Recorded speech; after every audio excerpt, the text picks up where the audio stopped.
ജുനൈദ് ചെറിയ വിലക്ക് നല്ല അടിപൊളി ലീവല 2015 മോഡല് എറ്റിയോസ് ലീവ ജിഡി വരുന്നുണ്ട്. റീ വണ്ടിയാണ്. റീ രജിസ്ട്രേഷൻ ഫുൾ ഗ്യാരണ്ടിയാ? ഫുൾ ഗ്യാരണ്ടി വണ്ടി.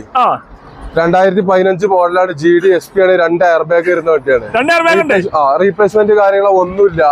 കമ്പനി ഇറങ്ങുന്ന അതേപോലെ സ്റ്റോക്ക് കണ്ടീഷൻ വണ്ടി. ബമ്പർ കാര്യങ്ങളും ഒക്കെ ആ ഒറിജിനാലിറ്റിയില് ഫുൾ ഗ്യാരണ്ടി വണ്ടിയാണ്. Full guarantee. സീറ്റർ കാര്യങ്ങളൊക്കെ ഉഷാറ്. പുതിയ ഇൻഷുറൻസ്. എത്ര ഓടിക്കണ്ടേ? 1,70,000 കിലോമീറ്റർ. 4.5 ലക്ഷം റുപ്യ ചോദിക്കുന്നുണ്ട്. പുതിയ ഇൻഷുറൻസ് എടുത്തു കൊടുക്കും. മുമ്പില് 2 ടയർ 90% ബേക്കിൽ ആവറേജ് ഉണ്ട്. ലോൺ ഒരു 4 ലക്ഷം രൂപ ലെവലില് ലോൺ കയറും. മാക്സിമം ലോൺ 50,000-30,000 വണ്ടി ഇറക്കാം. നല്ല ക്വാളിറ്റി വണ്ടിയിലെ ഡീസൽ മാത്രം മൈലേജ് കിട്ടും. ഒരു 20 കിലോമീറ്റർ ലെവലിൽ മൈലേജ് കിട്ടും. എന്താ മൈലേജ് കിട്ടും? ആവറേജ് 20 കിലോമീറ്റർ ലെവലിൽ മൈലേജ്. 2 എയർ ബാഗുള്ള വണ്ടിയിലെ GD SP.